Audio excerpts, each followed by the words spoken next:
Morning, church. You know, Memorial Day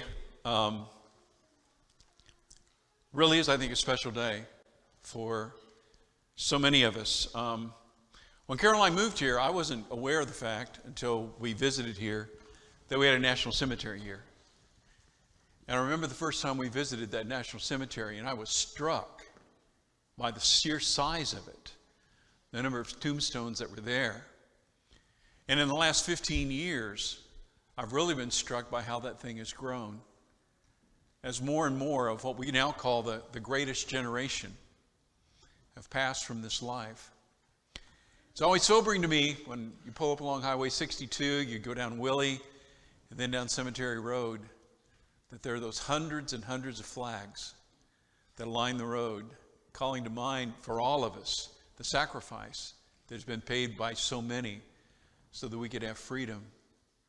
I remember when I was a little guy, we weren't still that far from World War II.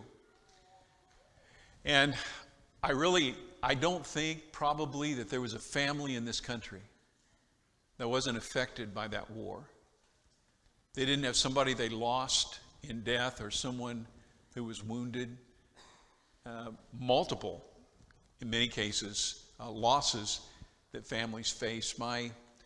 My uncle, my mom's brother, his ship was sunk in the North Sea, and he nearly lost his legs in that freezing water in which he found himself. I had another relative of mine on the Rouse side who was one of those who jumped out of planes, paratroopers, into France, in the invasion of France, and was shot and killed as he made his way to the ground. And like I said, I'm sure that almost every family has paid in blood for the freedom that we enjoy today.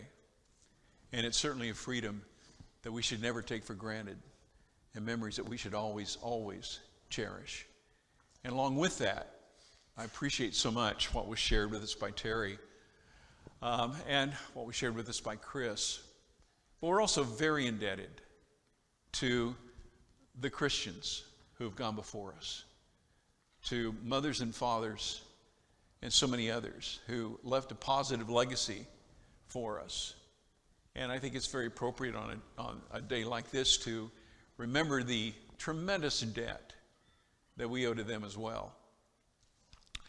I've been talking in our class on Sunday morning out of the book of Proverbs, and it's allowed me to, oh boy, here we go again. There we go. It's allowed me to restudy the wisdom of Solomon, found not only in the book of Proverbs, but also in the book of Ecclesiastes. And hey, while I'm sharing this with you, let me also share with you, Steve Parker is really not feeling well. Steve's really sick. And so he's not going to be able to teach his class this morning. That's why Chris covered for him up here. And so if you're in Steve's class, if you'll just stay in the auditorium, we'll just combine the two classes together this morning. And remember Steve in your prayers. He really doesn't feel well. But I had an opportunity to read through the book of Ecclesiastes, or taken that opportunity, and just look at the wisdom literature that God shares with us. And as I was doing that reading in Ecclesiastes chapter 7, I thought, man, these are some observations that we just need to think about, that we need to consider. What always, and I've mentioned this before, what always fascinates me is this book was written 3,000 years ago. And it's just as apropos today as it was the day it was penned. Human nature doesn't change. Human weakness doesn't change. The challenges that we face as human beings don't change. And the wisdom that Solomon shares in Proverbs and Ecclesiastes, we desperately need to hear today. And not just hear, but implement in our lives. And so let me share with you some observations about life that Solomon gives to us in the book of Ecclesiastes, particularly here in chapter 7. First of all, he's going to tell us it's very important to value and protect your character. Here's the way he'll put it in chapter 7, verse 1. A good name is better than fine perfume. Now, you got to understand a couple things. Okay, first of all, It's fascinating. You go back in history, archaeologists can go back thousands of years and digging up different treasures and stuff. Invariably, you know what they find? They find perfume bottles. They find containers for various scents. This has been a part of human society, I think, almost since human society was created and when it began, this appreciation of fine perfume. In Solomon's day, and clear up even today in a lot of areas, the fact of the matter is that a fine perfume is appreciated because people didn't take baths, folks. And a fine perfume meant a lot if you were up close to somebody. Seriously, I mean, it's awful, but that's the truth. You know, it's like I think I've shared with you, the reason that we have this tradition for brides to carry roses is because the brides didn't necessarily smell all that good. Roses smelled better, and so they carried roses during their weddings, and that's how that tradition began. And so you understand, I think you got to understand that to understand the power of what he's saying.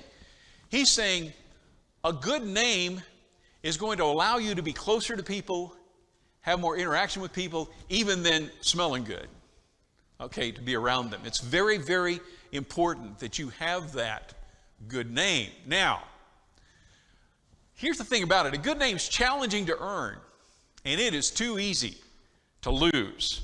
Mike Pence was vice president of the United States for 4 years. Pence kept a pretty low profile. You didn't hear a lot about Pence. But one thing that struck me in a very positive way about Pence was, as with anybody in any administration, he was investigated, and checked out, and they were constantly looking for some kind of dirt to find on Mike Pence, and they couldn't. I loved it. I mean, the worst they could come up with, this man, why, you know, he said that he wouldn't go to lunch with a woman unless he took his wife with him. Well, I go, hallelujah. I appreciate that. I don't see that as a big problem at all, frankly. Or, yeah, you know, he has a Bible study in the White House. Oh, horror of horrors, that he would have a Bible study. I mean, what impressed me about him was he is clearly a man of character. And in this day and age, how valuable is that? At the same time, I think I mentioned to you a few weeks ago, I heard this and it really distressed me. Ravi Zacharias was a tremendous spokesman as an apologist for the faith.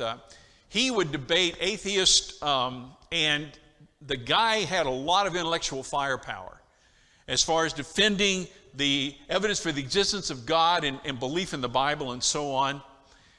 He died last year, and it broke my heart. Before he died, there was a lot of controversy surrounding him, and after he died, they continued to do investigation into his life and found that this guy was a real womanizer, that he was known for harassing any of a number of women, manipulating them, using them. The guy had a very dark side to his character, which has now come out and has pretty well ruined his legacy. Now, he spent a long time earning my respect. I mean, I've got some of his books, excellent books, but he trashed it all by doing some of the things that he did. Good character, challenging to earn, easy to lose. The fact of the matter is, character really does count, doesn't it? It matters a great deal. God will say about Job, I have no man like him. And I really think he says that because he had no man like him. I really think in many ways Job was a unique individual, a genuinely godly man. And in Job 29, I want to read to you, just listen, as Job describes his life. And he's not bragging, folks. He's just talking about how he lived. When I went out to the gate of the city, when I prepared my seat in the square, the young men saw me and withdrew, and the aged rose and stood. The princes refrained from talking and laid their hands on their mouth. The voice of the nobles was hushed, and their tongue stuck to the roof of their mouth. When the ear heard, it called me blessed, and when the eye saw it, it approved. Because I delivered the poor who cried for help, and the fatherless who had none to help them. The blessing of him who was about to perish came upon me, and I caused the widow's heart to sing for joy. I put on righteousness, and it clothed me. My justice was like a robe and a turban. I was eyes to the blind and feet to the lame. I was a father to the needy, and I searched out the cause of him whom I did not know. I broke the fangs of the unrighteous and made him drop his prey from his teeth. What's he saying? He's saying, man, I stood up for what was right. I defended what was right. I tried to help the powerless. I did everything I could to make life better for everybody. And look, when God says about him, I have no man like him. He was a good man. And what stands out is his character. In 1 Timothy chapter 3, verse 7, it's in the context of talking about the qualities that are to be found in an elder. One of the things to mention specifically is that he be, depending on the translation, but basically well thought of by those who are without. In other words, people who just live in town and who know this man say, hey, that's a good guy. That's a man of character. You can trust him. He's a good man. That character is so very important. And not just for men either. You know, hey, my mom was a woman of tremendous character. I'll always be indebted to what she taught me, how she raised me, and in particular the example that my mom showed. There's not a single person I know of that knew my mother that wouldn't call her a woman of character. There was never a doubt in my mind about her fidelity to my dad. None. There was never a question about her honesty or her character in the way that she dealt with anyone or anything. That matters. I've said several times in preaching funerals, and I could say this about my mom and about my dad, the greatest legacy they left to me was a reputation of which I could be proud. Okay? I didn't have to apologize for a thing about my dad or a thing about my mom. They were people of character. Value and protect that character. It means so very much. Secondly, Solomon makes this observation that death will teach you a lot about life. It's better to go to a house of mourning than to go to a house of feasting, for death is the destiny of every man. The living should take this to heart. Sorrow is better than laughter, because a sad face is good for the heart. The heart of the wise is in the house of mourning, but the heart of fools is in the house of pleasure. What Solomon basically is saying is, confronting death makes you rethink the value of life. And it does. There's no question about that. Death teaches us the brevity of life, as James talks about in James 4, verse 14, how life is what, man, it's like a breath that hits a mirror. It's a vapor. And it's here and it's gone. And that's so true, isn't it, about life? It seems like the longer you live, the shorter life seems in so many ways. And there's the need to live prepared, as Jesus will urge in these parables in Matthew chapter 25, about how we need to be ready to die because we never know when that time is going to come. As I was looking into this and thinking about this week, I got to thinking about how we have a tendency to talk about time and money in kind of the same way. We speak of saving money, right? And saving time. We speak of spending money and spending time. But the fact is that time and money are fundamentally different in some very important ways. When it comes to time and money, think about it. People have different amounts of money, but they all have exactly the same amount of time. Jeff Bezos is worth billions and billions and billions of dollars. There are people living on the street in India that literally the only thing they own is the blanket they wrap themselves in. That's all they've got. You know what? Bezos and that person on the street in India have exactly the same amount of time. Not one bit different. Bezos can't buy any more time than that pauper on the street. And I think this is important. I can make more money. I can't make more time. We can bank money to ensure about difficulties that might come in the future. I can't bank boy, you know, I need to bank 10 hours because I might need 10 hours on down the line somewhere, and so I'm going to put those back and then I can use those 10 hours. There isn't anything like that. You cannot do that. The important thing to do with both time and money, I think, is to invest them wisely. And that's the point, I believe, that Solomon is wanting us to see. When you go to a funeral, he says it's a sobering time, but it's a time to think about the brevity of life and how important it is that you live life wisely and that you use your time in a wise way. Thirdly, he'll tell us that foolishness is a road to nowhere. It is better to heed a wise man's rebuke than to listen to the song of fools. Like the crackling thorns under the pot, so is the laughter of fools. This too is meaningless.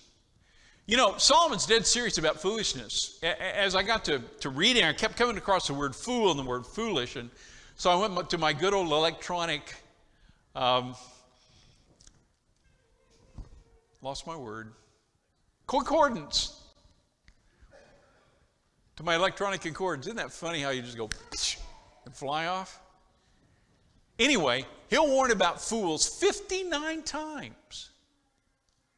In Proverbs and Ecclesiastes, 59 times. He'll talk about fools and foolish and warn against that. You know, slackers are hilarious. I love Ferris Bueller's Day Off, one of my favorite comedies. I love Ferris Bueller's Day Off. But look at the mess that Ferris gets his friends into. The fact is, slackers are hilarious unless you have to live and work with them. And then they're not so funny. If you're having to make up for what they don't do, and what they don't carry out, and what they don't fulfill, all of a sudden it's not so funny anymore, is it? The fools, isn't this ironic? The fools so often end up working for the nerds they made fun of in high school. Have you noticed that? We have today the phenomena of what's called prolonged adolescence. We'll live at home until we're 28, 29, 30 years old before we jump out into life. And that's characteristic of some, but by no means all. And one of the things that I always think about is, you know, if you have two individuals and they have the same intellectual capacity, the same abilities, talents, things of this nature, but one graduates from school, takes a job, begins to build a career, and the other individual plays around and messes around for 10 years before they settle down and get started, that one's got a 10-year head start on the other. He'll never catch up. The one who played around and messed around and didn't pay attention and didn't attend to business will never catch up with the one that did. It's impossible. They're 10 years behind. They'll never catch up. It's so important that we pay attention to business. Foolishness is a road to nowhere. And it is. And I hate that in our culture today it seems to be glorified in so many ways. It's a dead-end street, folks. And Solomon sees that.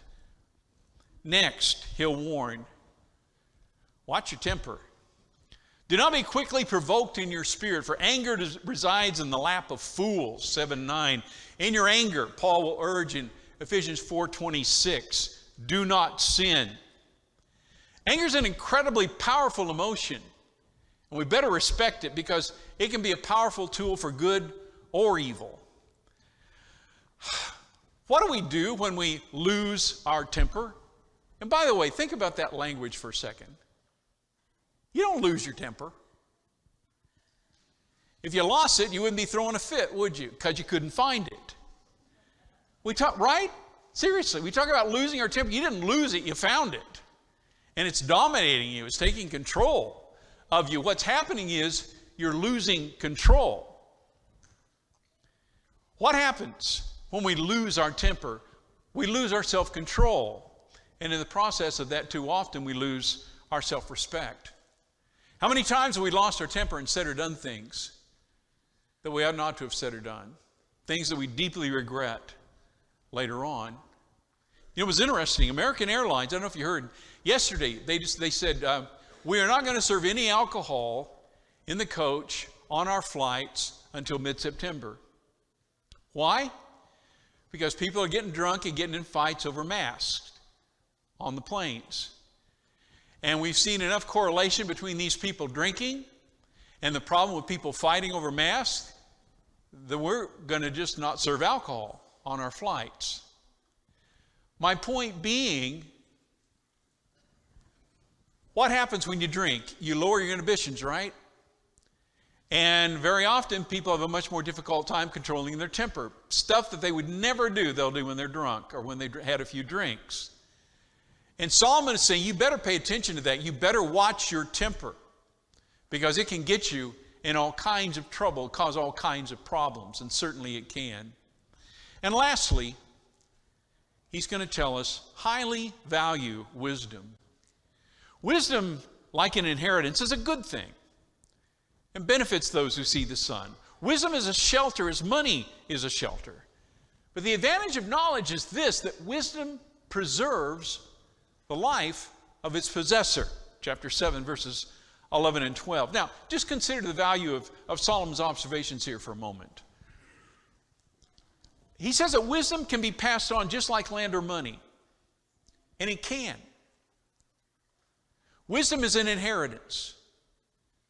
You better praise God if you had wise mom and dad, because they can pass that wisdom on to you and help you to avoid a lot of mistakes and falling into a lot of traps that you might have fallen into otherwise.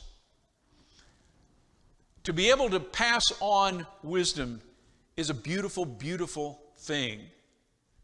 I'm sure most of you feel like I do. I am so indebted by folks who shared their wisdom with me, showed me how to walk, how to go. Not just my parents, but mentors and others who changed my life in a positive way by laying out a path for me, sharing wisdom with me, showing me ways that I could improve my life or avoid mistakes. Wisdom really is an inheritance that's a beautiful, beautiful gift. Living wisely can also protect, just like money can protect. Now, can money protect you from everything? Of course not. But hey, you know, if someone has wisely put some money back and they run into some kind of difficulty or challenge and they've got the money to take care of it, that is so much better than if they don't. Wisdom can help you to avoid a lot of those problems in the first place. In fact, isn't wisdom probably going to dictate that one of the things you need to do is have a little bit stuck back in case there is an emergency? Of course it is. And so living wisely can protect, just like money can protect. And thirdly, notice, wisdom preserves the life of its possessor. A wise person will probably live longer than a fool. Why?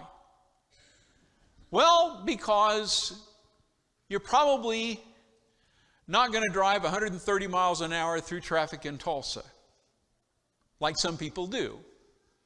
And if you'll notice, they have a tendency to die when they do that. You're not going to respond to idiotic dares like jump off that cliff into that shallow water. People do that, don't they? And they die. And there's warning after warning about don't ingest this and don't take that and don't get addicted to this and don't get involved in that, because it can shorten your life. And that's absolutely true. And a wise person's going to pay attention to that, and those who live foolishly won't. And ultimately, you end up paying a price for that. And so Solomon says, always highly value wisdom. So, what's the wise king say? Value and protect your character. It's so hard to build a reputation for good character, so easy to lose that. Death is going to teach you a whole lot about life, and it will. Sometimes it's better to sit and ponder about sober things than it is to laugh at funny things. Thirdly, foolishness is a road to nowhere. As much as that may be laughed out and glorified today, bottom line is, if you want to go somewhere in your life, you're not going to do so in a foolish way. Fourthly, watch your temper. When we lose our temper, we lose some very important aspects of Christian character that we don't need to lose. And finally, highly value wisdom in your life, because it is an incredible, incredible blessing that will indeed, ultimately, it will preserve your life. This morning, if you're ready to give your life to God, what better day to do this than on a day when we honor the memory of those who have gone before us, and in particular, we honor the memory of the one who died for us on the cross. If you're ready to confess him and put him on in baptism, well, we can help you in any way. Please come while we stand and while we sing. It is about time for us to get our class underway. Appreciate you all being here. And we're going to continue our study in the book of Proverbs. If you would like to look at Proverbs chapter 10, that's the passage that we'll be utilizing today.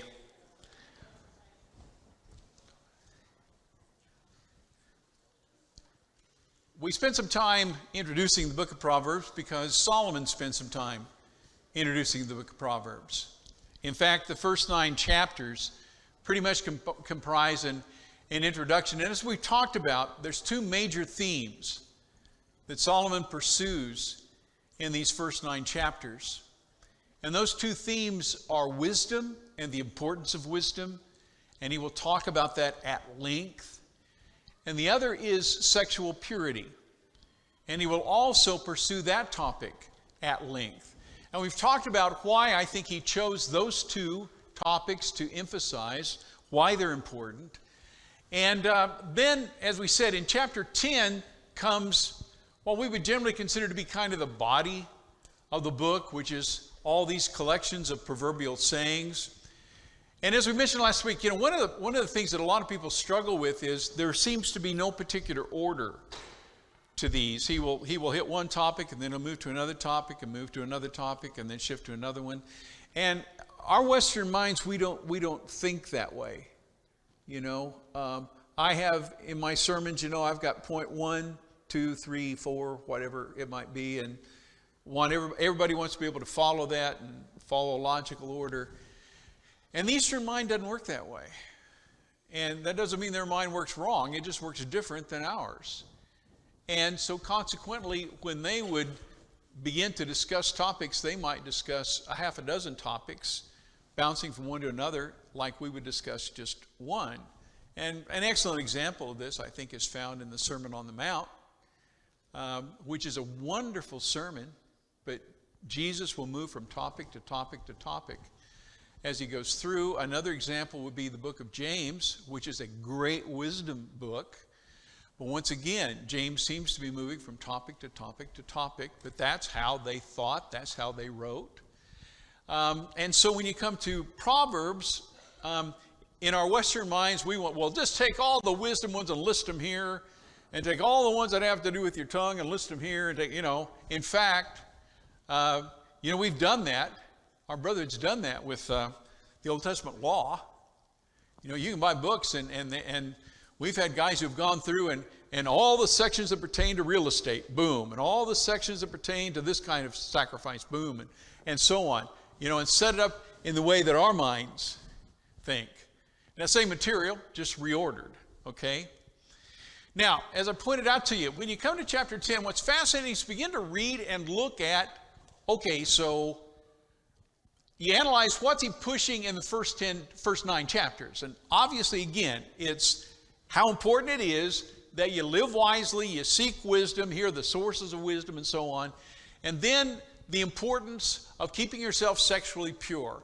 How you're going to really foul up your life if you don't do that. You open the door to all kinds of problems when you fall down in that area. So really strive for sexual purity. Now, when you come into 10, one of the things that immediately jumped out at me as I began to try to analyze what was going on here was how many times, actually it is 12 times in 32 verses, that he makes reference to the mouth, or to the tongue, or to the lips. And obviously, how do you talk? Well, with your mouth, tongue, and lips, right? I mean, that's how you form your words. That's how we're made. And so he's using each of those as symbolic of the words that we speak. And he's going to put a tremendous amount of emphasis on that and on speaking wisely and the penalty that goes when you're not wise in how you speak. And so last week we looked at the fact that in chapter 10, verse 8, 10, and 14, he's going to talk about how a babbling fool, which that's not a very complimentary term, is it? A babbling fool is going to come to ruin. Okay, if a person doesn't watch their words, ultimately it can be a disaster, and it certainly can. We also talked about in verse 19, when words are many, transgressions are not lacking. And I think I told you about an experience I had with a used car salesman. You know, and I kept asking him, what's the price of this vehicle? And he wouldn't tell me. Well, all you need to know is the payments. What you need to know is the interest rate. What I need to know is what's it going to cost me. And he wouldn't answer. He just kept talking. And so Dan left because we just could not see eye to eye on that matter. When words are many, I'm fascinated. Ma'am, I've heard that you're going to run for office. Is that true or not? Blah, blah, blah, blah, blah, blah, blah, blah, blah, blah. And she'll never say yes or no, will she? Now, she knows she's going to run for office. You know she's going to run for office. But for some reason, she's not ready to say that she's going to run for office. So she'll talk 5 minutes and never answer the question. And you watch again and again how often that happens. Somebody's asking a pointed question and they'll talk all around it and over it and under it and all that, but never answer it. Psalm is saying, don't do that. You know, Jesus in the book of Matthew chapter 5, verse 37 will simply say, and I love this, let your yes be yes and your no be no. Whatever is more than this is of the evil one. And 99.9 times out of 100, that is going to be absolutely right. Just, yeah, I will or no, I won't. And let that be that. Now, I'd like for us to begin looking at chapter 10, verse 32 this morning. This is where Solomon writes, and again, this is the English Standard Version translation.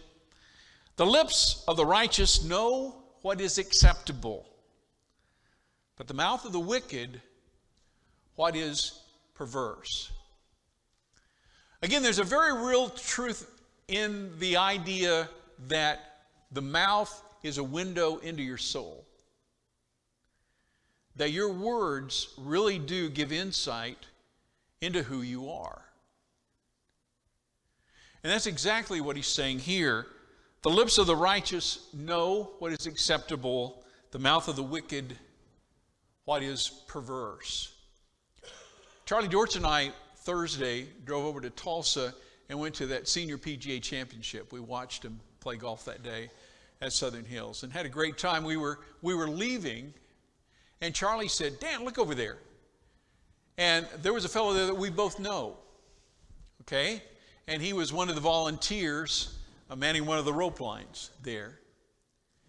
And so we walked over to him, and he saw us and smiled, and we were immediately covered up in a cascade of awful, raw language.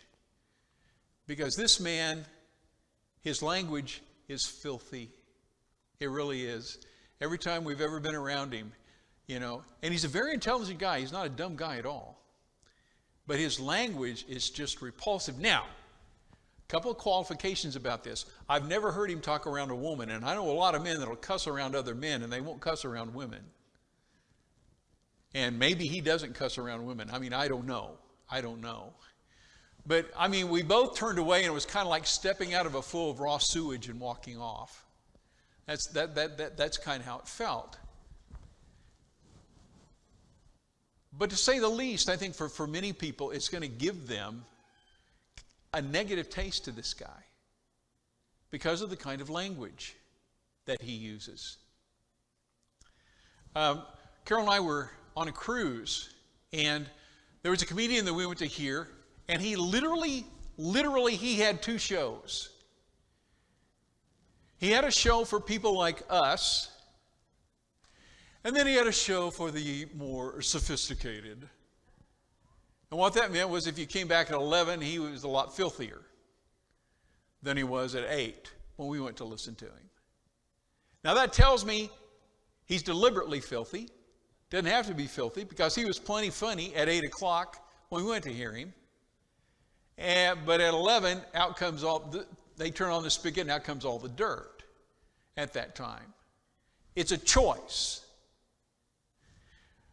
I love comedians. I love to listen to comedians. Carol will tell you, I quit years ago listening to them. Because somewhere along the line it was decided that to be funny you got to be filthy. And that just really, really turned me off. And so many comedians anymore, their idea of funny is just filthy. So I just quit listening. Well, I came across a channel on YouTube, and I want you to write this down. It's called Dry Bar, D-R-Y-B-A-R, Dry Bar, the Dry Bar Comedy Channel. And clearly, every comedian on there has been told, keep it clean. No foul language, no dirty jokes, none. And they're hilarious. And we've enjoyed, I don't know how many of these people I've watched and listened to. Dry Bar on YouTube, D-R-Y-B-A-R on YouTube. I think, I don't know this, but all the shows are shot in Provo, Utah, and I've got a feeling it's the Mormons that have put this together and arranged and worked this. But it is really refreshing to listen to people be hilarious and funny and clean. And it can be that way. My point is, as his point is, people know how they should talk. And if they choose, again, when somebody chooses to deliberately be filthy, that says something to me about their spirit. That says something about their heart, says something about their morals, doesn't it? And that's exactly, I think, what Solomon is saying here. Again, your mouth is very much an insight into who you are. Listen to somebody talk for a while. You get a pretty good idea pretty quick about what's important to them and where they're coming from. Now, to chapter 10, verse 11. The mouth of the righteous is a fountain of life. 10:20. The tongue of the righteous is choice silver. 10:21. The lips of the righteous feed many. The fact of the matter is that words, and think about this, words feed your soul like food feeds your body.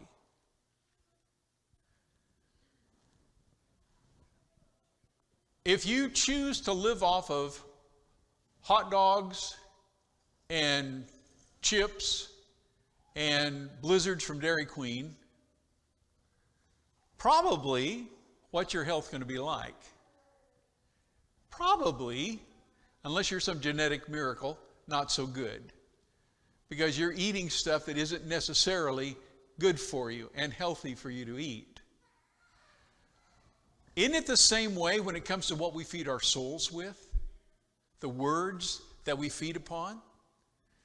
I mean, if you feed on junk food and you read stuff you ought not to read, listen to stuff you ought not to listen to, watch stuff that you shouldn't because it's not good for you, what's going to happen? It's going to have a deleterious effect on your soul, just like an improper diet has a deleterious effect on your body. It can't work any other way except that way. And so when he says the lips of the righteous feed many, I think there's a dual meaning here to me that immediately comes to mind. One is what we've just talked about. And that is that good words, righteous words, wise words feed us and make us healthy. Another way in which I think this is true, next Sunday morning, we're going to have a guest speaker. He was here, I don't know, a couple, 3 years ago, to talk about this wonderful work they're doing in India, where they're They're building classrooms and giving kids an opportunity to go to Christian schools and get training, and they're doing incredibly important work in laying the foundation for future generations of Christian engineers and Christian nurses and Christian electricians and just people who are educated and trained and who have the Christian faith and who can make an impact on that Hindu society in India. And it's a great, great thing. But it's people like him who come and share with us words that ultimately feed the hungry, don't they? Because once we find out and we're made aware of these needs and we can help with these needs, but somebody has to make us aware of them. I'm blithely unaware of all kinds of needs that are going on in this world. And I appreciate when somebody makes me aware of an area where I can make a difference, where what we do can have an impact. You know, I think about the idea of feeding many. You've probably heard the story of the John Abraham Christian Relief Fund. But if you haven't, John Abraham was a preacher in India who had contacted a brother here in the States who would go over there occasionally and told him, we're in desperate need of food. We're in desperate need of aid. There's a real problem here. And any way that you could help would really mean something to us. And this brother really, he thought about it, but he didn't do much about it. Well, word came to him that John Abraham died. And it just hit him up the side of the head. Man, I knew that and I didn't do anything about it. And he dedicated himself to going around and sharing the need, because there's a tremendous need in India. Poverty there is unbelievable. To establish orphans' homes and feeding centers and things of that nature, to help people that are really in desperate straits. And that was the birth of the John Abraham Christian Relief Fund. This man's words has made a huge difference. Our contribution each fall that we give for Orphans Lifeline International makes such a difference in the lives of true orphans all over the world. They are fed because righteous people care. And righteous people share with righteous people, and we're allowed to make a difference. And I don't hesitate to call us righteous people, because when you do something like that, it's righteous, isn't it? And so you can call it righteous. It's the righteous who make us aware of the need. It's the righteous, not the wicked, who make us aware. And that's exactly what Solomon is saying here. Again, words are incredibly powerful, and words can make such a positive difference in the lives of others. Now, shift to a different subject. Something that Solomon's going to hit multiple times in Proverbs, and it begins to show up here, is he has no use for lazy people. It's just real interesting. Obviously, he sees them as a real problem. A couple of verses here. Actually, 3. 10:4. A slack hand causes poverty, but the hand of the diligent makes rich. 10:5. He who gathers in summer is a prudent son, but he who sleeps in harvest is a son who brings shame. And then 10:26. I love this one. Like vinegar to the teeth, woo, and smoke to the eyes, ouch. So is the sluggard to those who send him. That's one of the best descriptions of an irritating person I've ever run across. They're like vinegar to the teeth and smoke to the eyes. Now, when you go back to the beginning, it's interesting. Genesis 1 and 2 and 3, God creates man, and immediately what does God do with man? He puts him in a garden, and he tells him to do what? Tend it. Tend it. Right off the bat, God gives man and woman a responsibility. I mean, immediately he gives them a responsibility. Now, was it an onerous one initially? No, it was not. It was tend this beautiful garden, but still it was a responsibility. He was to tend it, to take care of it. Now, after sin intrudes in chapter 3, now, all of a sudden, the earth isn't going to be his friend anymore. Now he's going to have to do it by the sweat of his brow. But the fact of the matter is, from the very beginning, God gave man a job, gave humankind responsibilities. And I think that's very, very important. And a principle that too often, today in particular, is being overlooked or ignored. If you think about it, life doesn't give you anything.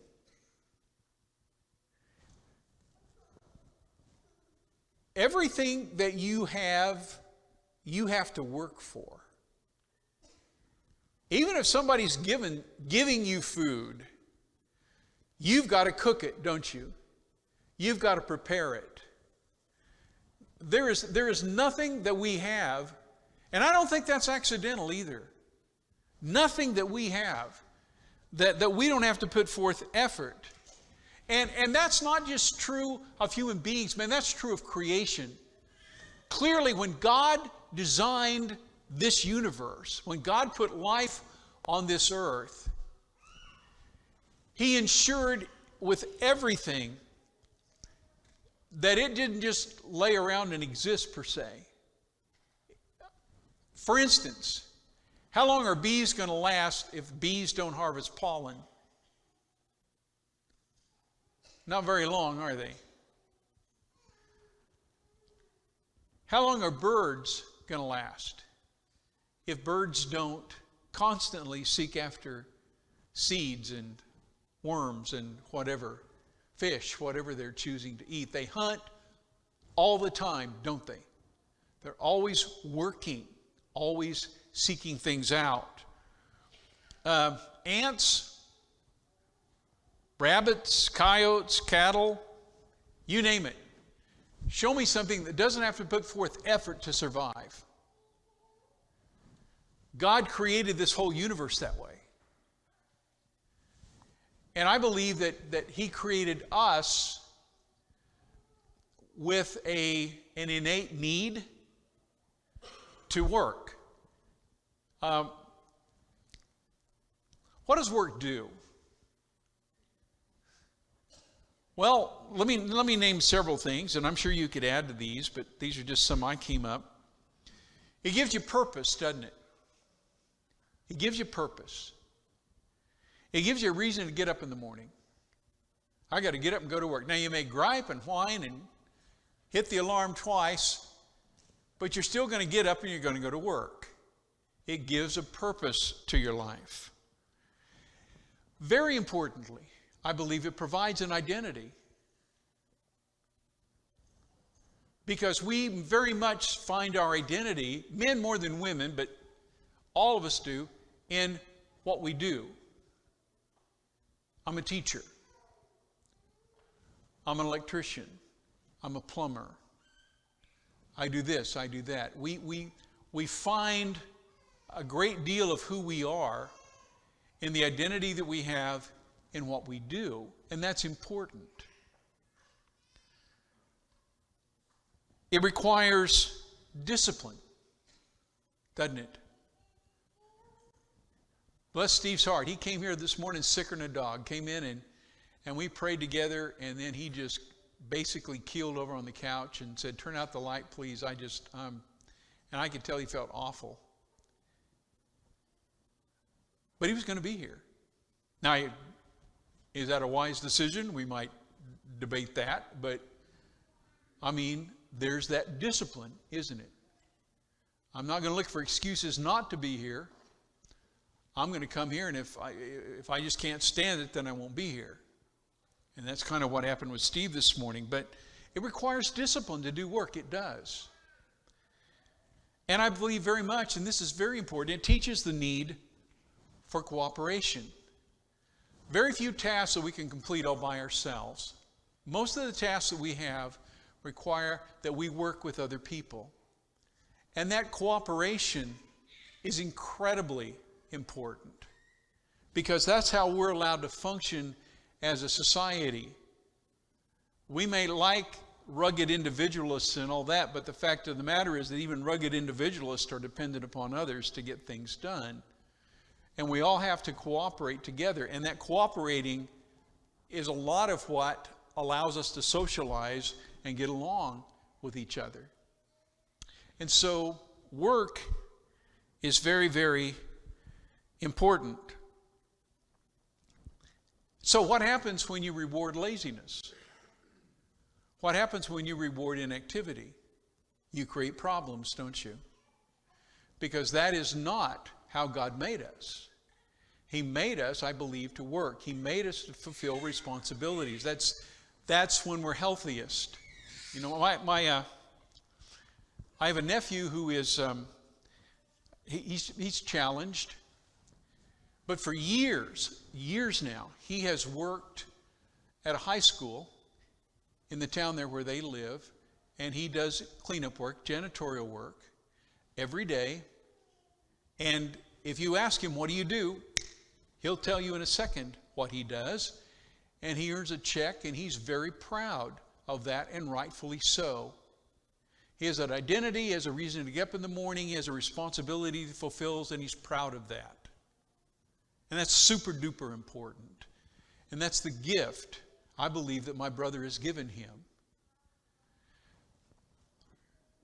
What happens when that's removed? I believe you automatically are going to end up with problems and trouble. There's a movie out. How many of you have seen Greater? Okay, a few of you have. It's on Netflix, and it's a great faith-based movie. It's really, really good. It's based on a true story. This is about a young man in Arkansas, actually, who wants to play as a Razorback for the Arkansas football team. And he's not super talented, doesn't have super ability, but he is going to work himself to death to get where he wants to go. And this movie is wonderful. It's fascinating as you watch what this young man achieves. I don't want to ruin the movie for you, other than to tell you that ultimately he'll be the first walk-on that ever became an All-American. And he's a walk-on for Arkansas who will ultimately be named an All-American. And it's sheer grit and determination and hard work that gets him there, as well as faith. Okay? This young man has great faith. But it's a great, great movie. But I believe it just drives home how you have a lot of these jocks who are there on this team, and they're all confident in their ability and all, and they're good. They're very good. And they kind of look down on this fat kid who they don't think is ever going to be able to produce like they can. And he just outworks them, and pretty soon he's whipping them, and pretty soon he's playing in their position. I think that's what Solomon is talking about here, how important it is that as human beings, we recognize the tremendous value that's found in utilizing the abilities that God has given to us in ways that will benefit us and benefit others. And we're out of time. Let's pray. Father, thank you for Memorial Day. Thank you for the opportunity every Sunday to remember your Son and his sacrifice on the cross. And thank you on this day for causing us to remember those who have gone before us and the price that has been paid for the blessings that we enjoy. Please help us be good stewards of the abilities and talents that you've given to us. May we use them to your glory and to the benefit of others. Please be with those that are traveling this weekend. Please, Father, keep them safe. Bring them home safely to us. And bless us in this new week that we may glorify you in everything we say and do. And I ask this in Jesus' name. Amen. God bless.